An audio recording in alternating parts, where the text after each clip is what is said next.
오늘은 예레미야의 눈물 그런 제목으로 같이 말씀을 나누도록 하겠습니다. 인류 역사의 위대한 음악가, 작곡가 중에 한 명은 핸델입니다. 핸델이 작곡한 오라토리오 메시아, 여러분 들어보셨죠? 이 메시아는 인류 문화 유산입니다. 그리고 그 오라토리오 메시아의 제일 마지막 곡은 할렐루야 합창입니다. 세계에서 가장 유명한 합창곡이 아닐까 그렇게 생각이 됩니다. 이 핸델이 작곡한 리날도라고 하는 오페라가 있습니다. 이 오페라 작품에요, 아주 아름다운 소프라노 아리아가 있습니다. 제목은 울게 하소서입니다. 소프라노 아리아인데요, 실제로 이 노래를 부른 사람은 여성이 아니라 남성이었습니다. 그 당시에는 여성들이 합창단에 들어가서 합창하는 것을 좋지 않게 생각하는 문화였습니다. 그래서 여성이 아니라 남성이지만 소프라노 목소리를 낼 사람들이 필요했습니다. 그래서 그런 사람들을 일부러 만들고 양성했습니다. 목소리가 아주 고운 소년을 사춘기가 되기 전에 거세하는 방법으로 그런 음악가들을 만들었습니다. 남성이지만 소프라노의 목소리를 갖고 있는 그런 음악가들을 카스트라토라고 부릅니다. 카스트라토. 핸델의 곡 울게 하소서가 이제 전 세계적으로 더 알려지게 된 계기는 한 영화 때문입니다. 그 영화의 제목은 파르넬리라고 하는 영화입니다. 이 파리넬리라고 하는 것은 사람의 이름인데요, 소프라노 목소리를 내는 남성 카스트라토의 이름입니다. 이 영화의 절정 장면은 이 파리넬리가 핸델의 울게 하소서를 부르는 장면입니다. 남성으로 태어나서 살지만 여성의 목소리로 살아갑니다.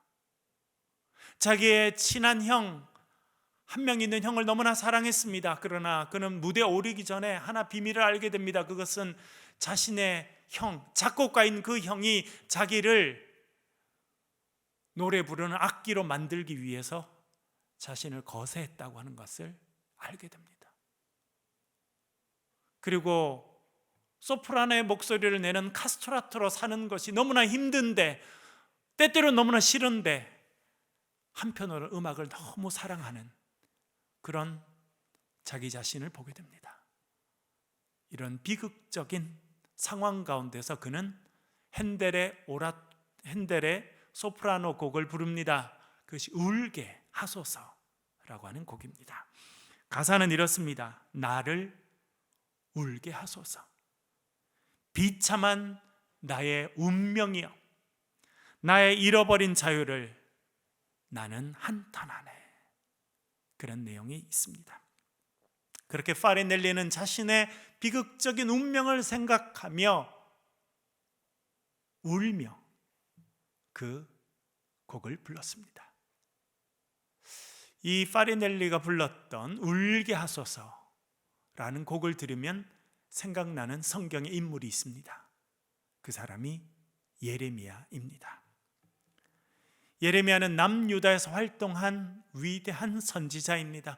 여러분, 구약 성경에서 선지자를 뽑으면 우리는 이사야와 예레미야를 선택합니다. 그처럼 그는 구약을 대표하는 그런 선지자였습니다. 예언자였습니다. 그러나 그의 삶은 참 어려웠습니다. 답답했고 힘들었고 울 수밖에 없었습니다.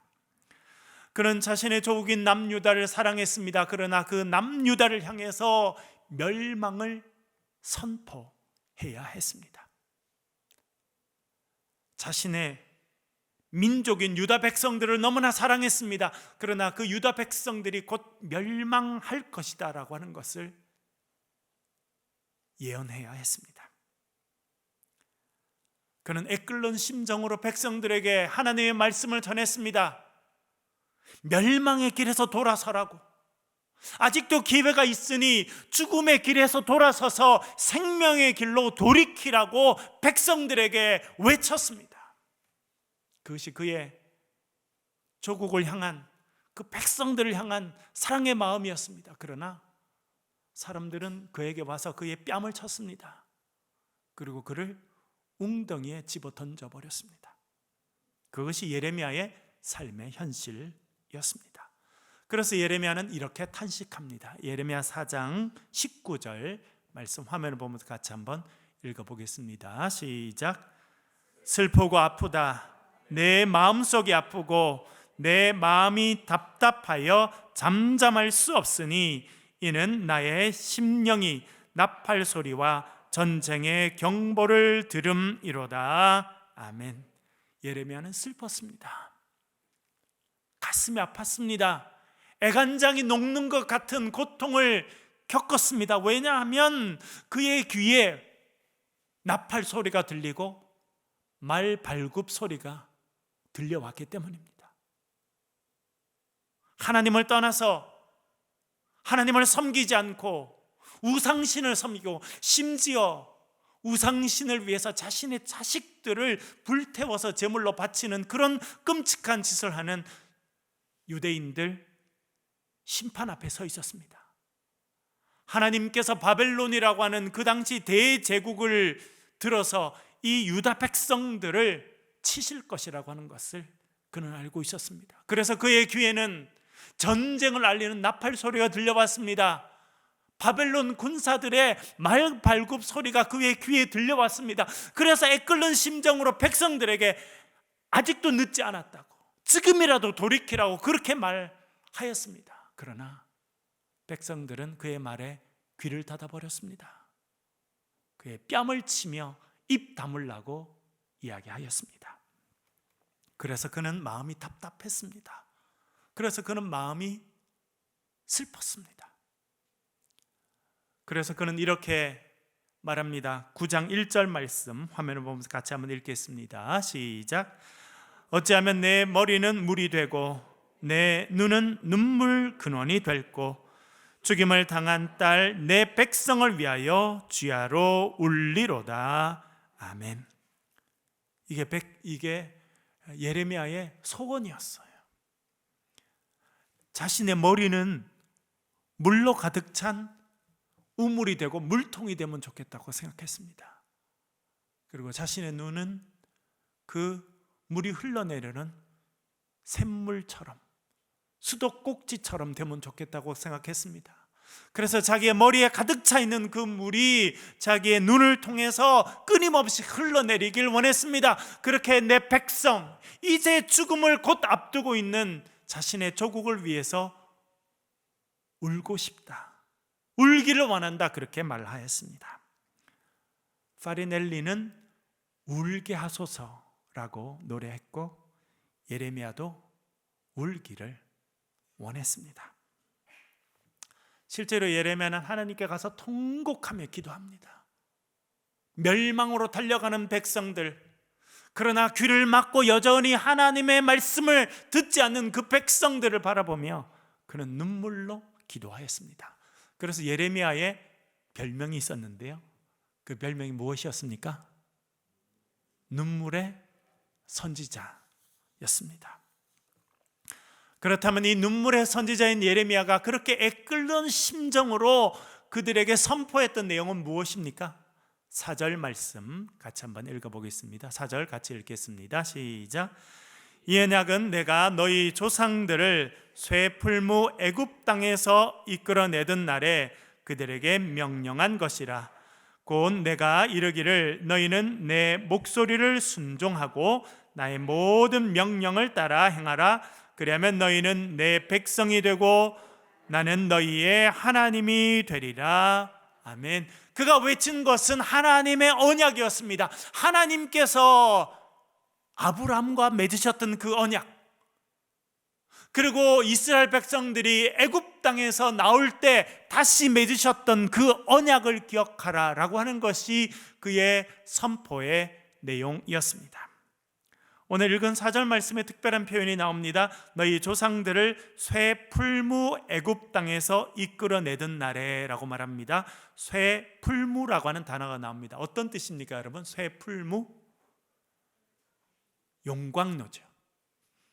포항에 가면 여러분 포항 제철이 있습니다. 한번 저도 방문한 적이 있는데 거대한 용광로가 있고요, 쇳물이 흘러내립니다.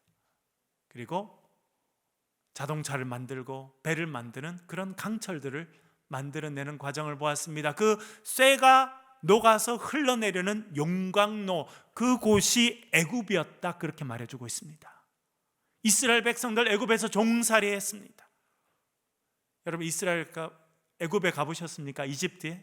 저도 가본 적이 있는데요, 엄청 덥습니다. 건조하고 그 햇볕이요 살인적입니다. 그 밑에서 이스라엘 백성들 중노동했습니다. 흙을 가지고 와서 벽돌을 만들고 그 벽돌을 쌓아 올려서 성을 짓는 그 중노동에 그들이 동원되었습니다. 얼마나 힘들고 어렵고 고통스러웠는지 말로 할 수 없었습니다. 그 고통 중에 하나님께 부르짖었던 것입니다. 그 영광로와 같은 고통 속에서 그들이 하나님께 부르짖었고, 하나님께서는 그들을 그 영광로와 같은 고통에서 건져주시면서 그들과 언약을 맺으셨다 말씀하고 있습니다. 이것을 우리의 삶에 적용해 본다면 여러분, 때때로 우리의 삶에 용광로와 같은 고난과 아픔이 있습니다. 그럴 때가 하나님을 기억해야 될 때라는 거예요. 하나님께 다시 돌아와야 될 때라는 겁니다. 하나님의 언약을 기억해야 될 때라고 하는 것을 우리에게 말씀해 주고 있습니다. 여러분, 우리의 삶을 살다 보면 내 힘으로 해결할 수 없는 문제가 있습니다. 답답하고 힘들고 억울한데 내 힘으로 감당할 수 없는 그 일이 생길 때가 있습니다. 그때가 어떤 때냐? 하나님을 기억해야 될 때라 라고 하는 것을 기억하는 것이 지혜입니다. 제가 전에 그 예천이라고 하는 공군 부대에서 목회할 때였습니다. 교회 아주 열심히 다니는 집사님이 계셨는데요, 아들이 하나 있었어요. 딸도 없고 아들 하나. 그 아들이요 대구에서 대학을 다녔어요. 그런데 한 번은 그래요. 목사님, 우리 아들 목소리를 좀 듣고 싶은데 이놈이 전화를 안 해요. 도대체 지금은 핸드폰도 있고 하지만 옛날에는 집으로 전화를 해야 되니까요. 전화를 안 한다는 거예요. 그래서 가끔 전화하면 통화가 잘 안 되든지 전화를 해도 금방 전화를 끊는다는 거예요. 이 아들들도 있는데 그렇게 하지 않으시면 좋은데 아들들이 꼭 그런대요. 그런데요 목사님, 지가 저한테 전화를 할 때가 있어요. 그래요. 언제요? 그랬더니 돈 떨어졌을 때는 전화를 한다는 거예요. 그래서 엄마 목소리를 듣고 싶어 전화하는 게 아니라 돈이 떨어졌으니까 용돈 보내달라고 할 때 전화한대요. 그래서 제가 그랬죠. 그런 집사님, 한 달치 용돈을 한꺼번에 주지 말고요, 한 3일 쓸 것만 주세요. 그래서 3일에 한 번씩 전화하면 그때마다 보내주세요. 제가 그랬어요.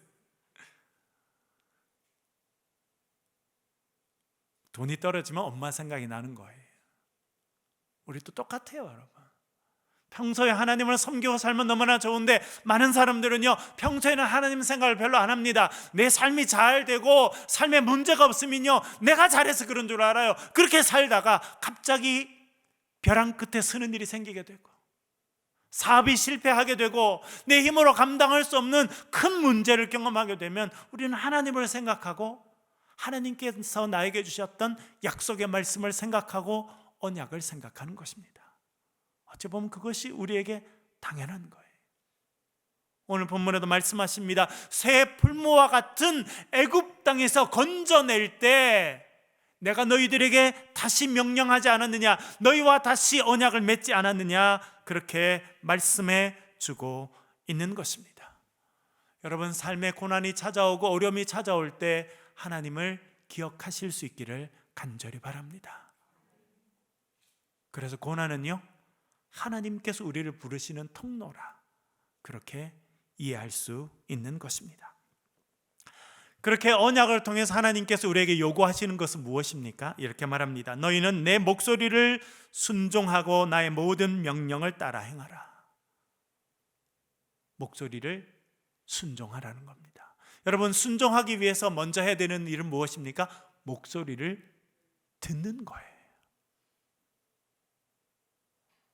제가 신약 성경을 전공하고 또 여러분들과 함께 매일 2장씩 구약 성경을 쭉 읽어가면서 이 성경에서 반복적으로 말하고 있는 메시지가 뭔지를 깨닫게 됩니다. 그것은 무엇이냐면 하나님의 음성을 들으라는 거예요. 마가복음 5장에도 보면 12회를 혈루증을 앓았던 여인이 나옵니다. 의사를 만났지만 치료받지 못하고 삶이 궁핍해질 뿐만 아니라 이제 벼랑 끝에 서는 그런 인생이 되었습니다. 그런 인생이 바뀔 때 뭐가 있었습니까? 어떤 일이 있었습니까? 그녀의 귀에 예수의 소문이 들렸다는 거예요.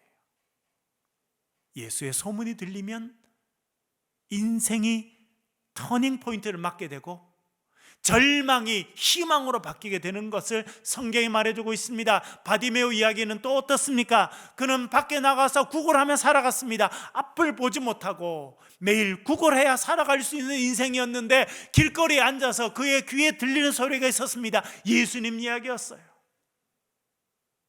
예수님의 이야기가 그의 귀에 들리게 되자 그의 인생이 바뀌게 되었다고 하는 것을 우리에게 말씀해주고 있습니다. 오늘 성경도 우리에게 말씀합니다. 내 목소리를 순종하고 하나님의 목소리를 듣고 그 말씀에 순종할 때 우리가 하나님의 백성으로 살게 된다고 하는 것을 알려주고 있습니다. 여러분, 그래서 우리가 매일 2장씩 성경을 읽고 묵상하고 복음 노트를 기록하는 일들을 우리 교회가 설립된 이후로 지금까지 하고 있습니다. 왜 합니까? 왜 해야 합니까? 저와 여러분이 살기 위해서요. 하나님의 백성으로 살기 위해서, 이 땅 가운데 하나님 주신 은혜와 복을 누리는 백성으로 살기 위해서 우리가 해야 되는 일은요, 하나님의 음성을 듣는 거예요. 하나님의 말씀을 듣는 것입니다. 여러분, 오늘 예배 참여한 저와 여러분들 가운데 하나님께서 친히 말씀하시는 역사가 있기를 간절히 바랍니다. 말씀을 들어야 한다는 것입니다. 그리고 그 말씀에 순종하고 말씀을 따라 행하라, 그렇게 말씀하고 있습니다. 그것이 예레미야가 애끓는 심정으로 백성들에게 이야기한 거예요. 그러나 백성들 소리를 듣지 않습니다. 귀를 막아버려요. 예레미야가 이야기하면 귀를 막아버립니다. 왜? 내가 듣고 싶은 이야기를 안 했기 때문에. 제가 목회하다 보니까요, 그런 분들이 참 많으시더라고요. 목사님, 제가 듣길 원하는 이야기를 해주세요 라고 이야기하는 분들이 참 많아요. 그렇지 않으면 틀렸다는 거예요. 내가 듣고 싶은 이야기를 해주는 사람은 좋은 사람이고 바른 사람이고 맞는 사람이고, 그렇지 않은 사람은 틀린 사람입니다. 이스라엘 백성들이 그랬어요. 유다 백성들이 그랬어요. 하나님께서 예레미야에게 말씀하시고 예레미야가 애끓는 심정으로 이야기했지만 그들은 귀를 막아버립니다. 귀를 막아도 예레미야는 너무나 가슴이 답답하니까, 저들이 죽음으로 달려가니까 나가서 더 큰 소리로 이야기합니다. 하나님의 음성을 들으십시오. 그러니까 와서 뺨을 때려버리고, 안 되니까요, 그를 웅덩이에 집어넣어버립니다. 하나님의 말씀을 거부하는 백성들, 멸망으로 달려가는 백성들의 특징입니다. 여러분, 오늘도 마음을 여시고 하나님께서 말씀하시는 그 말씀을 듣는 은혜가 여러분의 삶에 있기를 간절히 바랍니다. 들어야 살 수 있습니다. 들어야 어떻게 살아야 되는지 알게 됩니다. 그리고 그 일을 그 말씀대로 행하려고 노력해야 돼요. 여러분, 여기서 하나 생각하는 것은요, 구약 율법을 다 지켜야 구원받는 게 아니라는 거예요. 여러분, 할 수 없습니다. 사도 바울도 해봤잖아요. 저는 경건한 유대인으로 바리새인으로 살면서 율법에는 흠이 없는 자로 살아보았지만 결국 깨닫게 되는 것은 율법을 다 지킬 수 없다는 거거든요. 그럼 어떻게 해야 됩니까? 매일 주의 말씀을 듣고 그 말씀에 순종하기로 결단하고 최선을 다해서 살아가는 것, 그것이 저와 여러분이 해야 되는 일입니다. 그것을 하라, 그렇게 예레미야가 말하고 있는 것입니다. 그렇게 주의 말씀을 귀 기울여 듣고 말씀대로 행하기 위해 살아가면 어떤 일이 있느냐? 이렇게 말합니다. 그리하면 너희들이 내 이야기를 듣고 말씀에 순종하는 백성이 되면 너희는 내 백성이 되고 나는 너희의 하나님이 되리라. 여러분, 이것이 성경 전체가 말씀하는 복음의 내용입니다. 우리가 주의 말씀을 듣고 말씀에 순종하고 그 순종하는 백성으로 살게 되면 우리는 하나님의 백성이 되는 것이고 하나님께서는 우리의 하나님이 되어 주실 줄로 믿습니다. 그것이 하나님께서 아브라함과 맺으셨던 언약이고 그것이 하나님께서 출애굽할 때 이스라엘 백성들과 맺으셨던 언약이고 그것이 오늘날 저와 여러분과 하나님께서 맺으시는 언약인 것을 기억하시길 간절히 바랍니다. 우리가 매일 주의 말씀을 듣고 말씀대로 실천하고 순종하며 살아가면 우리는 하나님의 백성이 되고 하나님은 저와 여러분의 하나님이 되어 주시는 줄로 믿습니다. 그러면 어떤 일이 있느냐? 5절 말씀 같이 한번 읽겠습니다. 5절 시작. 내가 또 너희 조상들에게 한 맹세는 그들에게 젖과 꿀이 흐르는 땅을 주리라 한 언약을 이루리라 한 것인데 오늘이 그것을 증언하느니라 하라 하시기로 내가 대답하여 이르되 아멘 여호와여 하였노라. 아멘. 하나님께서 우리의 하나님이 되시고 우리가 하나님의 백성이 되면 어떤 일이 있느냐? 하나님께서 우리를 젖과 꿀이 흐르는 땅으로 인도해 주신다는 것입니다. 그리고 우리로 하여금 젖과 꿀이 흐르는 그 약속의 땅에 살아가는 주의 백성이 되게 할 것이라 말씀하고 있습니다. 여기서 젖과 꿀이 흐르는 땅이라고 하는 표현이 나옵니다. 늘 듣는 이야기고 또 우리가 마음속에 새겨야 될 표현입니다. 젖과 꿀이 흐르는 땅. 영어로는 milk and honey라고 이야기하는데요. 여러분, 젖과 꿀이 흐르는 땅. 저도 이스라엘 몇 번 가보았는데 도대체 젖과 꿀이 흐르는 땅이라는데 어떻게 생겼는지 가보니까요 엄청 건조하고 메말랐어요. 젖과 꿀, 거기 비하면 우리 대한민국이 젖과 꿀이 흐르는 땅인 것 같아요. 여러분, 요즘에 산 보시죠?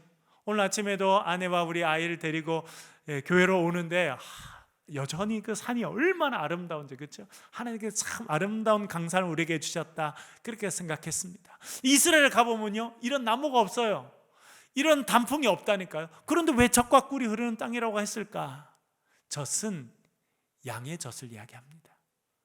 이스라엘 백성들은 목축을 했거든요. 양과 염소와 소를 키우는 그런 사람들이었습니다. 특별히 양과 염소를 많이 키웠는데 그 양과 염소가 번성하고 많아져서 그들이 생산해내는 젖을 먹게 된다라고 하는 뜻입니다. 그래서 젖이라고 하는 것은 하나님의 축복의 상징이고 풍요의 상징이었습니다.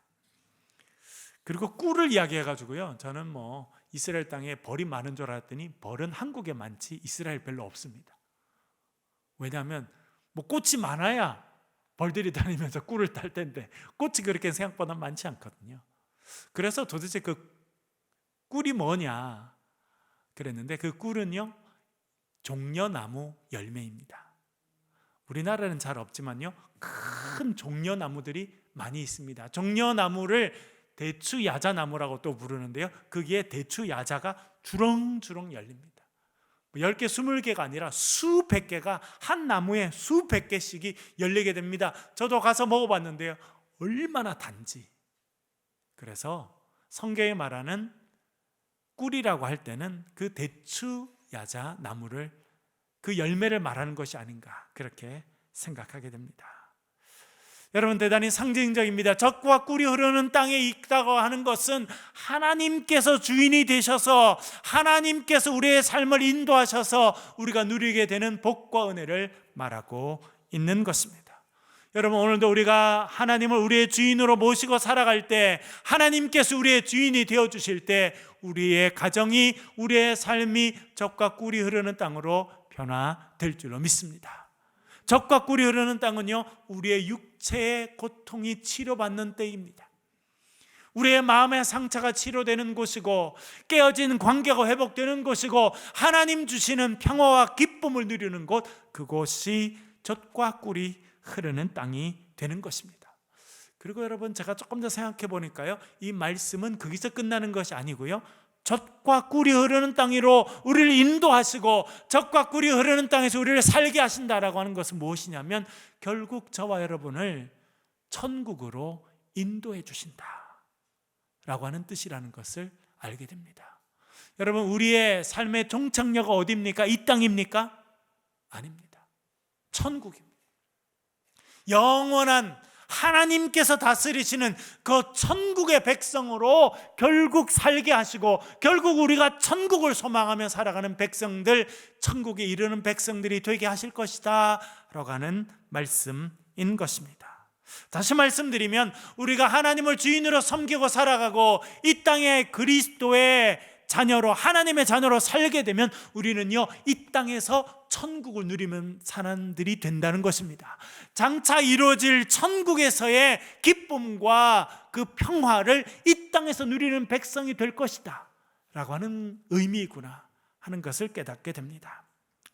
우리가 조금 이따 부르겠습니다만 찬송가 436장 2절 가사는 이렇습니다. 주 안에 감추인 새 생명 얻으니 이전에 좋던 것 이제는 값없다. 하늘의 은혜와 평화를 맛보니 찬송과 기도로 주 함께 살리라. 영생을 누리며 주 안에 살리라. 오늘도 내일도 주 함께 살리라. 여러분, 저는 후렴 가사가 참 마음에 들어요. 이렇게 말합니다. 영생을 누리며 주 안에 살리라. 영생을 누린다는 게 뭡니까, 여러분? 영원한 생명, 우리가 천국에 이르러서 영원한 생명을 얻게 될 것인데, 그 영원한 생명을 이 땅 가운데서 누리며 살아간다는 거예요. 천국에서의 회복과 천국에서의 기쁨과 천국에서의 평화를 이 땅 가운데서 누리며 살아가는 하나님의 백성으로 살게 될 것이다 라고 하는 것을 말하고 있습니다. 여러분, 천국에서의 삶을 이 땅 가운데서 누리며 경험하며 살아가시는 저와 여러분 되실 수 있기를 간절히 바랍니다. 파리넬리는 핸델의 울게 하소서라고 하는 노래를 불렀다는 것을 말씀드렸습니다. 그런데 핸델이 작곡한 가장 위대한 합창곡은 할렐루야 합창입니다. 제가 설교를 준비하면서 그 울게 하소서도 들어보고요, 할렐루야 합창도 여러 번 다시 들어보았습니다. 할렐루야 합창의 제일 마지막은 이렇게 마무리됩니다. 왕의 왕 또 주의 주, 왕의 왕 또 주의 주, 또 주가 길이 다스리시리. 영원히 영원히 할렐루야 할렐루야 할렐루야로 끝납니다. 하나님께서 우리의 왕이 되시고 주가 되셔서 우리를 영원히 다스려 주실 것이다. 천국에서 우리를 다스리실 그 주님의 다스리심을 이 땅에서 누리며 살아가는 백성으로 사는 것, 그것이 하나님의 백성으로 살아가는 길임을 우리에게 알려주고 있습니다. 여러분, 이 땅에서 주님을 온전히 섬기며 살아가고 주님의 통치를 받으시는 주님의 백성, 하나님의 언약의 백성으로 살아가시길 주의 이름으로 간절히 축원합니다. 우리 한번 기도하겠습니다. 기도하실 때 우리 말씀을 붙잡고 한번 기도하겠습니다. 하나님, 우리가 주의 언약의 백성으로 살게 하시옵소서.